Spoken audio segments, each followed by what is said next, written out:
9th के स्टूडेंटों को अब परेशान होने की कोई ज़रूरत नहीं, क्योंकि आपके लिए वार्षिक परीक्षा के लिए सामाजिक विज्ञान का पेपर लेकर आए हैं। तो इसे अच्छे से देखिएगा और कंप्लीट करिएगा बिना डाउट के। तो देखिए शुरू करते हैं और हमारा पहला प्रश्न होगा।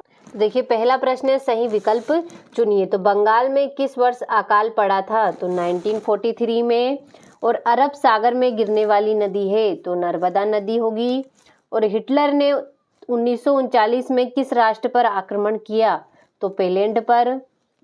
और पालमपुर गांव में कितने प्राथमिक विद्यालय हैं? तो 2 हैं। और भारत में सबसे कम जनसंख्या घनत्व वाला प्रदेश है? तो अरुणाचल प्रदेश। और नमामि देवी नर्मदे किस राज्य सरकार द्वारा प्रारंभ की गई? तो मध्य प्रदेश के द्वारा प्रारंभ की गई थी। तो देखिए इस तरीके से आपका पहला प्रश्न आंसर सहित कंप्लीट हुआ। इसी तरीके से हम हमारा दूसरा प्रश्न देखते हैं, जो कि है, और ये रहा आपका इंग्लिश मीडियम वालों के लिए। तो अच्छे से स्क्रीनशॉट लेकर ये भी आप कंप्लीट करिएगा। तो देखिए इस तरीके से कंप्लीट करें अच्छे से। दूसरा प्रश्न है आपका, रिक्त स्थानों की पूर्ति कीजिए। तो चुनाव का मतलब राजनीतिक प्रतियोगिता है। और गंगा की मुख्य धारा भागीरथी गंगोत्री से निकलती है। और वास्तव में देश का हर चौथा व्यक्ति निर्धन है। और बंगाल का अकाल चावल की कमी के कारण हुआ था।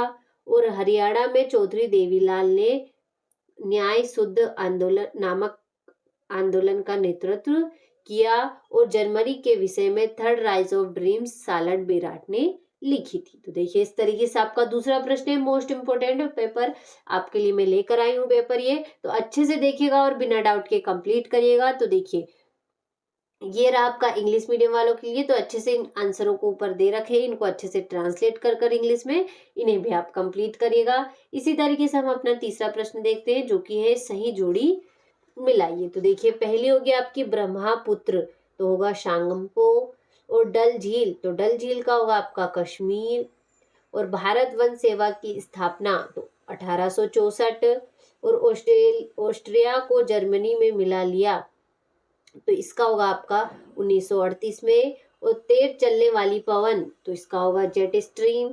और औजार मशीन, तो इसका होगा आपका स्थायी पूंजी। तो देखिए इस तरीके से आपका तीसरा प्रश्न भी कंप्लीट हुआ। अब बढ़ते हैं हमारा अगला प्रश्न, जो कि है, तो देखिए ये रहा आपका इंग्लिश मीडियम वालों के लिए। तो अच्छे से मैंने इनके टिक लगा दी है, आप अच्छे से इन्हें देखिएगा और स्क्रीनशॉट लेकर बिना किसी डाउट के कंप्लीट करिएगा। अब देखते हैं हमारा चौथा प्रश्न, जो कि है, एक वाक्य में उत्तर दीजिए। तो नवीन जनसंख्या नीति की घोषणा कब की गई? तो 15 फरवरी 2000 में की गई थी। पाकिस्तान में चुनाव में कितने मिलने वाली नदी का नाम बताइए? तो झेलम नदी। प्रत्येक व्यक्ति की औसत आयु कहलाती है? तो प्रतिशत आयु। और सार्वजनिक वितरण प्रणाली का अंग है? तो उचित मूल्य की दुकान। किस नदी को दक्षिण भारत की गंगा कहते हैं? तो गोदावरी नदी को।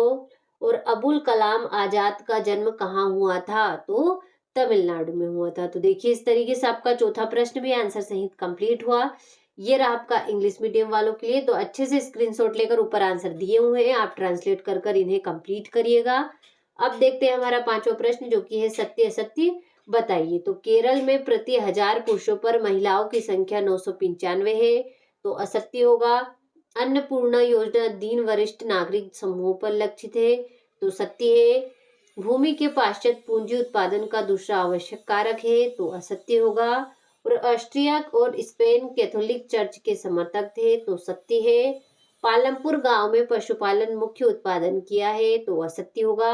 और भारत में जनसंख्या का वितरण समान है, तो ये आपका असत्य होगा। तो देखिए इस तरीके से आपका पांचों प्रश्न सत्य सत्य भी कंप्लीट हुआ। अगला है आपका, ये रहा आपका इंग्लिश मीडियम वालों के लिए। तो देखिए इन्हें मैंने अच्छे से टिक लगा दिए, तो आप इन्हें अच्छे से देखिएगा और स्क्रीनशॉट लेकर कंप्लीट करिएगा। तो देखिए अगला प्रश्न आपका छठा हो गया, हमारे उत्तर पश्चिमी उत्तरी तथा उत्तर पूर्वी पड़ोसी देश के नाम लिखिए। वृष्टि छाया प्रदेश क्या है? तो देखिए इस तरीके से इन प्रश्नों का आप अच्छे से स्क्रीनशॉट ले और कंप्लीट करिए। नमामि देवी नर्मदे परियोजना क्या है? अपवाह तंत्र क्या है? इस तरीके से ये हो गया आपका 10वां प्रश्न। ये हो गया आपका 11वां प्रश्न। 12वां हो गया, जंगल से होने वाले लाभ लिखिए। इस तरीके से 13वां प्रश्न होगा। इन सभी प्रश्नों का आप अच्छे से स्क्रीनशॉट लेकर कंप्लीट करिएगा। अब इन प्रश्नों का अगर आपको आंसर ना भी मिले तो अगले वीडियो में इन प्रश्नों को मैं आंसर सहित आपको बताने वाली हूँ। तो देखिए ये हो गया आपका 16वां प्रश्न, 17वां हो गया, 18वां। इस तरीके से सारे प्रश्न दे रखे हैं, इन्हें आप अच्छे से स्क्रीनशॉट ले ये हो गया आपका 21वां प्रश्न। ये हो गया आपका 22वां प्रश्न, बांगर व खदर में अंतर स्पष्ट कीजिए। और ये हो गया आपका 23वां प्रश्न। तो देखिए इस तरीके से आपको कुल 23 प्रश्न दे रखे हैं। तो इन सभी प्रश्नों का आप अच्छे से बिना डाउट किए आंसर सहित कंप्लीट करिएगा जल्दी से।